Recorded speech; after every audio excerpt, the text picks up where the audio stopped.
우리 하나님의 말씀 마가복음 9장 14절에서 29절까지 보겠습니다. 우리 마가복음 9장 14절에서 29절.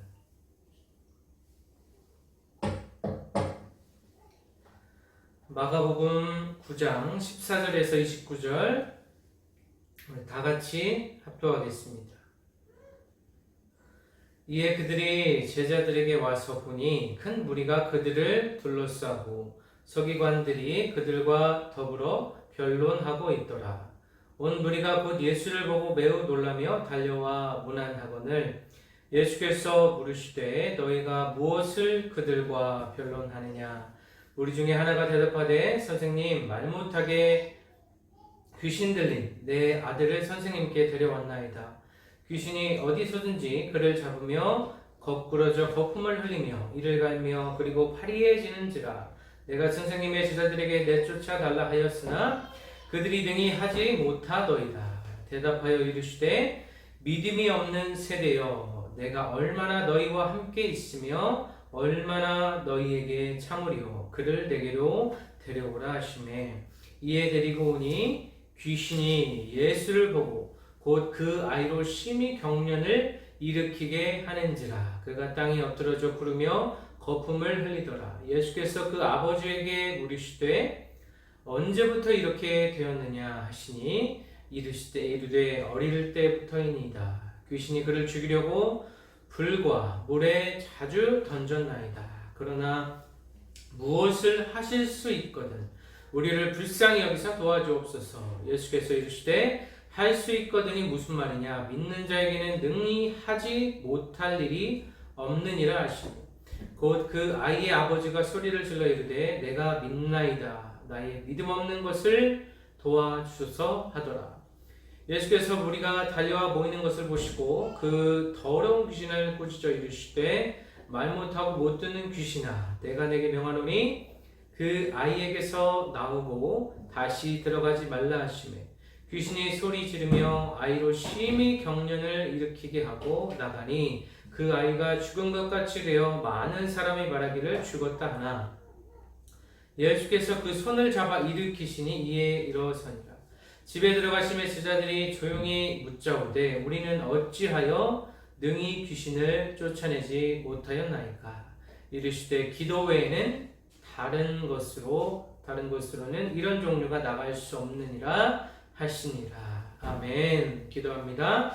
아버지 하나님 한 주 동안 지켜주시고 인도해 주심을 감사합니다. 저희 진유교회 개청 예배를 지방의 차원에서 잘 드리게 하심도 감사를 드립니다. 아버지 하나님 개척할 때에 초심을 잃지 아니하고 하나님께서 기뻐하시는 교회에 세워나갈 수 있도록 우리 성도들 마음들 붙잡아 주시고 또 주의 종의 가정도 주님께서 함께 하셔서 믿음의 교회 또 이 어려운 위기의 시대에 또 코로나 시국 가운데서 진리이신 예수님으로 말미암아 자유케 되는 우리 모든 성도와 이 교회가 될 수 있도록 아버지여 도와주시옵소서. 감사드리며 예수님의 이름으로 기도합니다.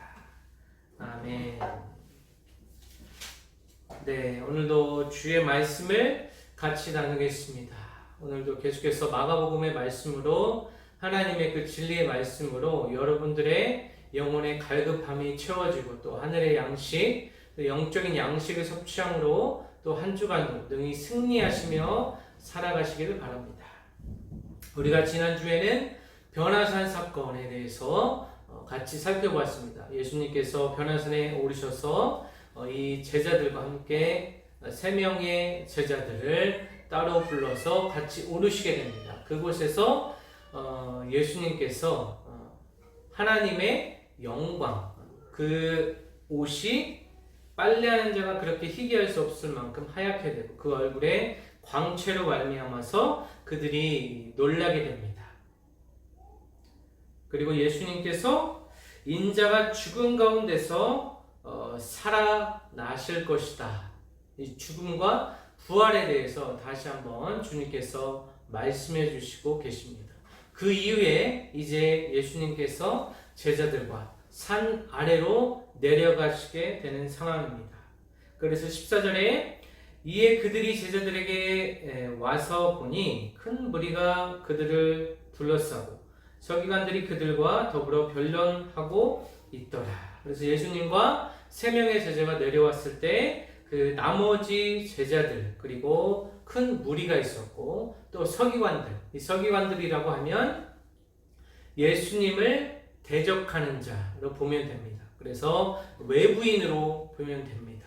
그래서 이들은 예수님을 대적하고 예수님께서 이 세상에 오신 그 목적과 예수님의 신원을 파악하지 못했기 때문에 자신들의 세력을 위협하는, 자신들의 기득권을 위협하는 세력으로 예수님과 그 제자들 그리고 예수님을 따르는 무리들을 생각했었습니다. 그래서 서기관들이 그들과 더불어 변론하고 있었다라고 했습니다.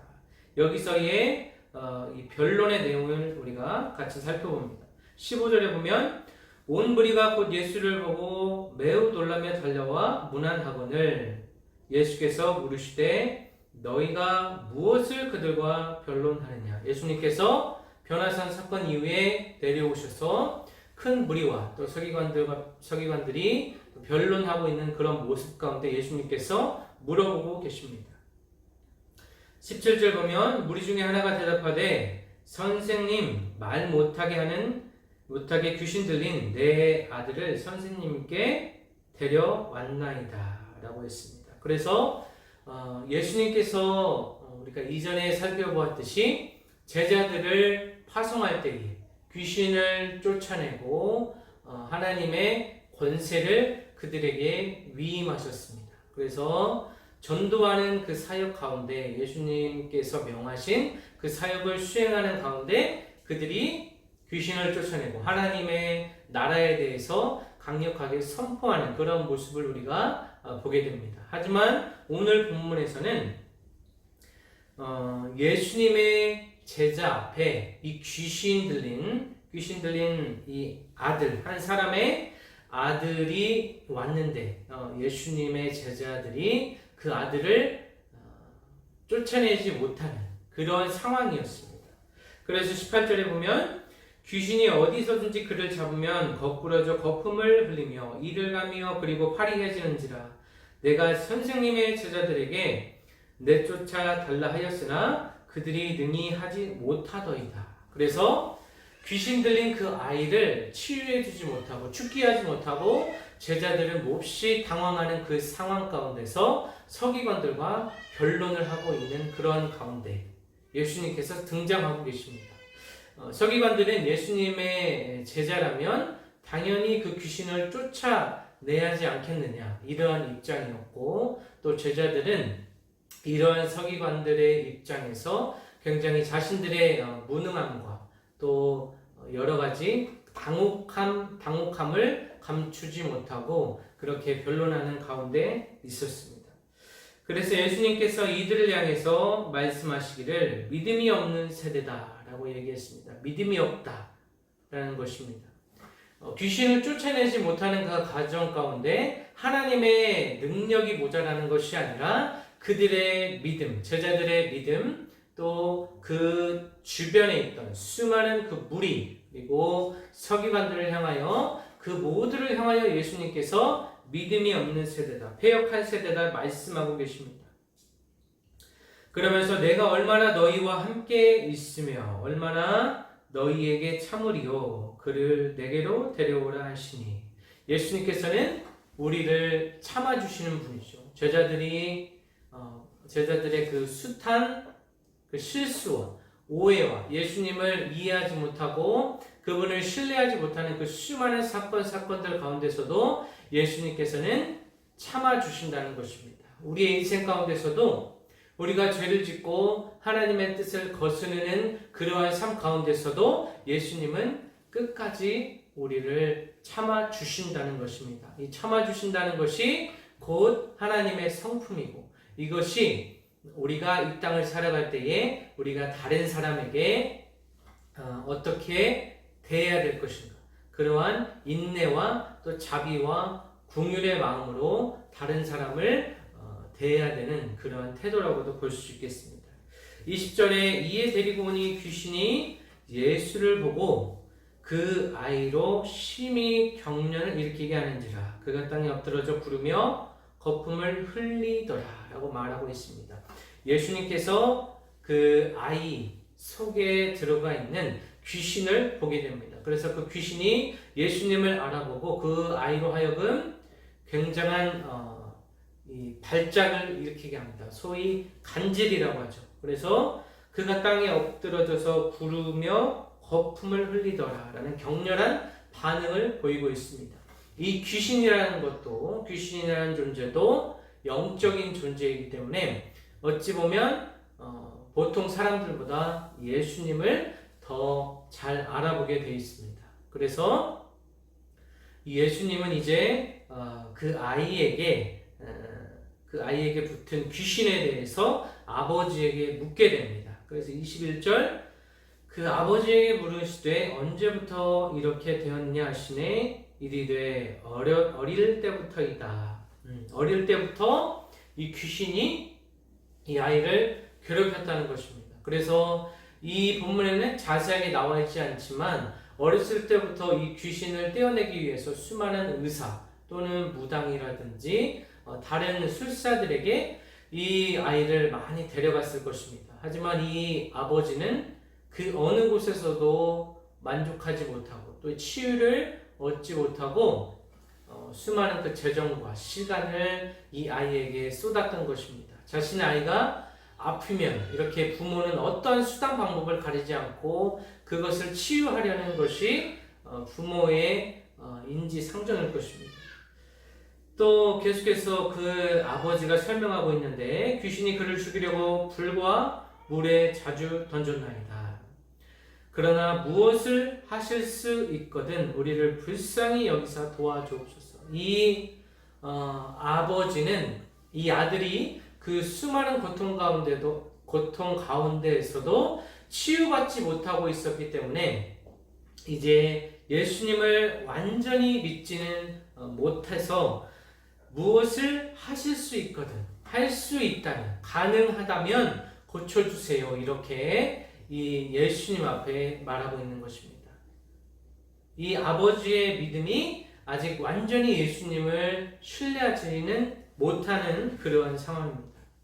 그런 가운데 예수님께서 할 수 있거든이 무슨 말이냐? 믿는 자에게는 능히 하지 못할 일이 없다라고 말씀해 주고 계십니다. 그래서 하나님의 능력, 이 예수님의 능력은 한계가 없고 무한대죠. 하지만 우리의 믿음, 또 이 아버지의 믿음이 한계가 있기 때문에 이러한 일이 이루어지지 않았다라고 말씀해 주고 계시는 것입니다. 그래서 반드시 믿는 자에게는 이러한 기적과 같은 역사가 일어난다라고 주님께서 말씀해 주고 있습니다.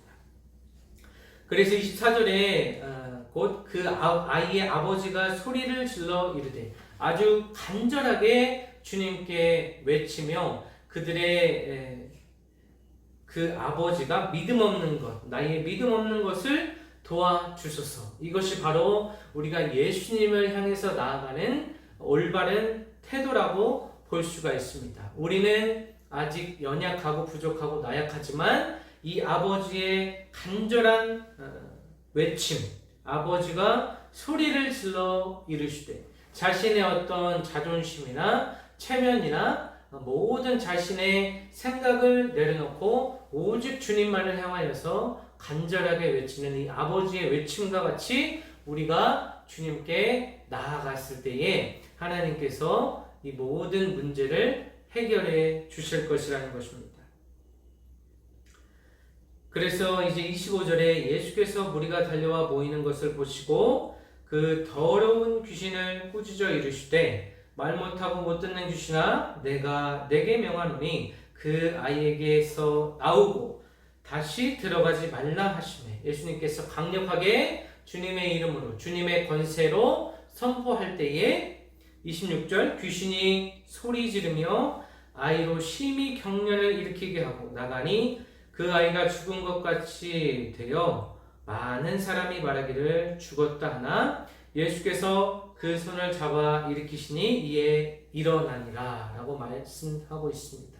그래서 예수님께서 귀신에게 명령하시고 또 귀신은 예수님의 말씀에 굴복하여 떠나고 또 귀신이 떠난 그 후유증으로 그 아이가 마치 죽은 것 같이 귀신으로 인하여서 수많은 그 에너지를 소비했기 때문에 그 아이가 다른 사람들이 볼 때에는 죽은 자와 같이 누워 있었다라고 말하고 있는 것입니다.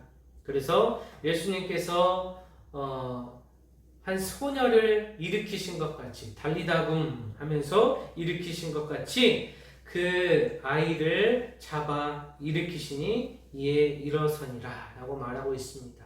우리의 삶 가운데서도 예수님의 손을 붙잡을 때에 우리의 이 절망적인 상황 가운데서도 또 어떤 문제 가운데서도 예수님께서 유일한 희망 되셔서 우리의 손을 잡아 주신다는 것입니다.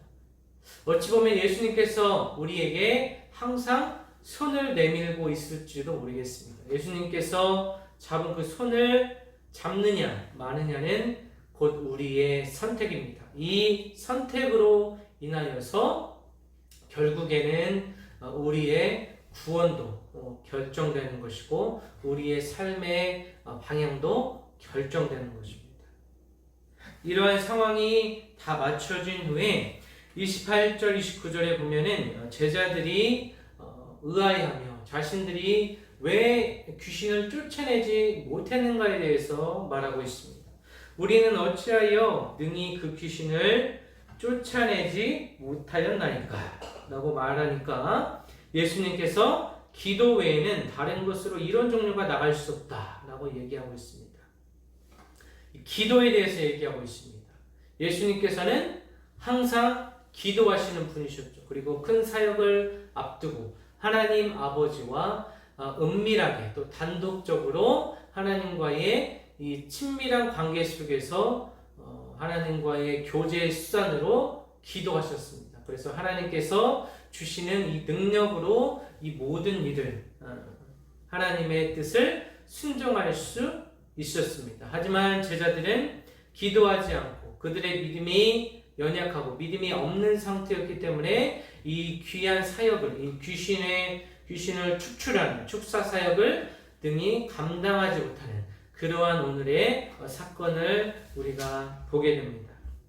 그래서 정리하자면 오늘 예수님께서 귀신 들린 아이를 고치십니다. 그러면서 제자들의 무능함 그리고 예수님을 믿지 못하는 예수님께서 주신 그 권능의 역사를 자신들이 소유하지 못하고 끊임없이 기도하지 못함으로 능력 없는 삶, 이 무능한 삶을 살아가는 우리의 모습이라고 볼 수 있습니다. 그리고 우리가 믿음이 없다면 이와 같이 세상에 어려움이 닥쳤을 때 우리는 아무런 소망이 없고 그것을 이겨낼 능력이 없기 때문에 우리는 주저앉고 쓰러질 수밖에 없는 마치 귀신 들린 자와 같이 우리의 삶이 무너져도 우리가 무너져 있는 것조차 인식하지 못하고 살아갈 수도 있다는 것입니다.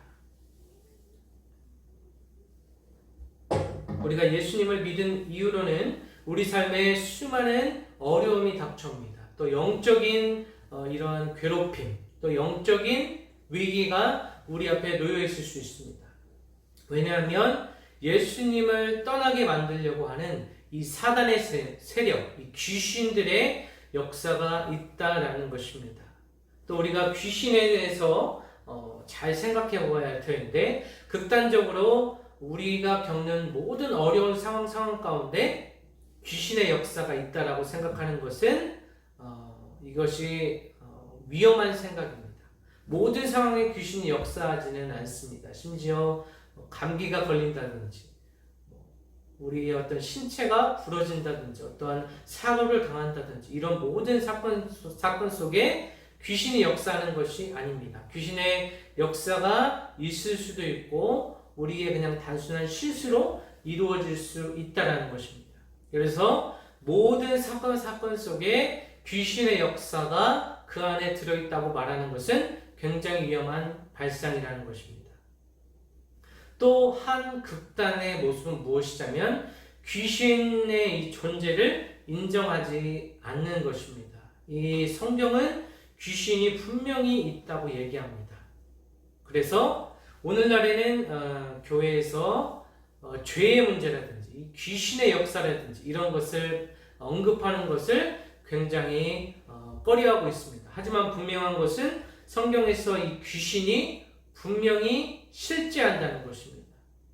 이 귀신의 실체가 반드시 있다는 것입니다. 하지만 모든 상황에 이것을 적용할 수는 없다는 것입니다. 그래서 우리가 하나님께 영분별, 영적으로 분별할 수 있는 능력을 구해야지만이 우리가 닥친 어려움 속에서 이것이 귀신의 역사인가 아니면 나의 죄로 인하여서 나의 판단의 착오에 의해서 또 어떤 우리의 행동의 실수로 인하여서 이러한 것들이 벌어지는지 하나님께 영적인 분별력을 우리는 반드시 구해야 할 것입니다. 그래서 이 귀신에 대해서 우리가 분명하게 이 양극단에 서지 아니하고 하나님께로부터 받은 이 영적인 분별력으로 우리가 판단할 수 있어야 되겠습니다.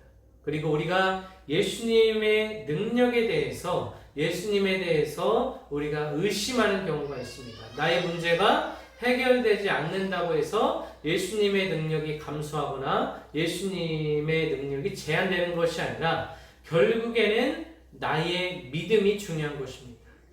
이러한 우리가 아픔 가운데, 고통 가운데, 우리 삶의 위기 가운데 처해 있을 때, 또 우리가 평탄한 길을 걸어간다고 할지라도 그 가운데 예수님을 향한 우리의 믿음을 점검해 볼 필요가 있다는 것입니다. 그래서 예수님께서 말씀하셨듯이 할 수 있거든이 무슨 말이냐? 믿는 자에게는 능치 못할 일이 없다. 또 내게 능력 주시는 자 안에서 예수님 안에서 우리가 모든 것을 할 수 있다는 그 믿음을 우리가 가져야 될 것입니다. 여기에서 모든 것을 할 수 있다라는 말은 우리가 예수님과 함께 가난에도 또 부함에도 또 공고함에도 또 부유함에 처해 있을 때 그 가운데서도 우리가 중심을 잃지 않고 균형을 잃지 않고 예수님과 함께 동행할 수 있다는 것입니다. 이러한 동행 가운데 반드시 우리가 해야 될 것이 기도라는 것입니다. 이 기도는 말씀에 근거한 기도여야지 이것이 진정한 기도라고 볼 수 있습니다. 기도라는 것은 저 개인적으로 해석할 때 하나님의 원하심을 얘기합니다. 기도라는 것이 자신의 목숨을 걸고 주님께 자신이 원하는 것을 간절하게 빌어서 그것을 성취해내는 이 기복주의적인 이 신앙이 아니라 이 기도는 하나님의 원하심과 나의 소원이 일치되는 과정, 내가 하나님께 맞추어져 가는 이 맞추는 과정이라고 볼 수가 있습니다. 우리의 인생도 마찬가지로 우리의 성품이 예수님의 성품으로 거듭나고 또 성령의 능력으로 살아가고 또 하나님의 뜻을 이루며 살아가기 위해서는 반드시 하나님의 원하심, 우리 삶 속에 어떠한 위기가 없을지라도 평탄한 인생을 걸을지라도 삶에 어떠한 문제가 발생했을지라도 이 기도, 하나님의 원하심, 그때 그 상황에 맞는 하나님의 원하심을 찾기 위해서 우리가 기도하는 것이지 어떤 물질적으로 풍성해지고 나의 소유가 넉넉해지고 또 모든 문제, 아무런 문제가 없이 살아가는 것이 이 기도의 본질이 아니라는 것을 여러분들이 깨달으시기를 바랍니다. 그래서 이 기도라는 것이 하나님의 원하심을 찾아가는 과정이다. 이러한 개념으로 또 생각하시고 우리가 형통할 때나 또 우리가 공고한 날에나 형통할 때는 주님을 찬양하고 공고할 때는 우리의 과거를 뒤돌아보고 주님께 더욱더 우리의 초점을 맞추어가는 이 기도의 생활을 영유하시기를 바랍니다. 그리고 이 아이의 아버지의 우리가 태도를 간단히 살펴보자면 처음에는 예수님의 능력을 반신반의했지만 예수님의 그 강력한 말씀에 의하여서 그 감동을 받아서 이 아버지가 소리를 지르며 주님께 이르렀다라고 얘기하고 있습니다. 그래서 우리 삶에 예수님을 향한 이 간절함 또 부르짖어 기도하는 이 심령을 우리가 소유할 수 있도록 우리는 기도해야 될 것입니다. 예수님 앞에 예수님에 대한 감정 또 우리 신앙생활하는 가운데 우리가 잔잔한 이 파도와 같은 이런 신앙이 아니라 때로는 주님께 나아갈 때에 부르짖어 기도하는 이 아버지와 같이 소리를 지르며 주님께 자신의 어려움을 토로하고 자신의 심령의 갈급함을 토로하며 주님께 나아갔을 때에 주님께서 그 아이를 치유해 주셨던 것처럼 이 아버지가 그 아이의 치유로 인하여서 기쁨을 다시 되찾으며 예수님을 진정한 주인과 구세주로 영접하며 이제 살아갔던 것처럼 우리의 삶도 마찬가지로 이 말씀과 또 기도라는 이 두 영역을 소홀히 하지 아니하고 우리의 육적인 양식이 채워지는 것만큼 하늘의 양식, 영적인 양식을 섭취하시면서 이 균형 잡히게 살아가셨으면 좋겠습니다. 그래서 믿는 자의 능력이라고 하는 것은 우리가 믿고 있는 이 예수 그리스도의 능력이 한계가 없고 세상을 창조하시고 다스릴 만큼 그분의 능력이 무한하시기 때문에 믿는 자의 능력은 우리가 얼마나 주님을 믿고 또 예수님과 하나님과 성령에 대해서 어떻게 생각하느냐, 이 삼위일체 하나님에 대해서 우리가 어떤 믿음을 가지고 있느냐에 따라서 우리의 능력이 발현되기도 하고 우리의 능력이 미비해지기도 하고 전혀 예수님과 또 관계없는 삶을 살아가는 불신자와 같은 모습을 우리가 또 보게 되는 것입니다. 그래서 한 주 동안은 예수님의 능력에 대해서 우리가 같이 묵상해보고 또 그분의 능력을 힘입어서 이 세상을 이기고도 남을 만한 그러한 능력을 우리가 예수님께 받아서 그 힘으로 우리의 영원한 소망 되시고 능력 되시는 예수님의 능력으로 인하여서 우리가 이 세상을 넉넉히 이기며 살아가시는 예수님의 아들, 딸로 살아가시기를 예수님의 이름으로 간절히 축원합니다. 우리 기도하겠습니다. 아버지 감사합니다. 부족한 종이 말씀을 전했습니다. 이 땅을 살아갈 때에 예수 그리스도의 능력이 아니고서는 우리가 제대로 된 삶을 살아갈 수 없습니다. 또한 말씀과 기도, 또 이 말씀이 근거된 이 기도를 통하여서 하나님과의 교제를 통하여서 그분께서 흘러나오는 그 능력으로 인하여서 우리가 우리 삶이 변화되고 또 세상을 살아갈 때에 이 세상의 모든 풍파 가운데 능히 그것을 이기며 살아갈 수 있습니다. 아버지 이 시간 같이 예배하는 모든 성도 가운데 주님의 능력을 허락하셔서 그들이 날마다 기도하게 하시고 날마다 주의 말씀으로 하늘의 양식을 섭취하며 살아가는 우리 믿음의 성도들, 또 믿는 자의 능력을 발현하며 살아가는 우리 모든 성도가 될 수 있도록 주여 도와 주옵소서.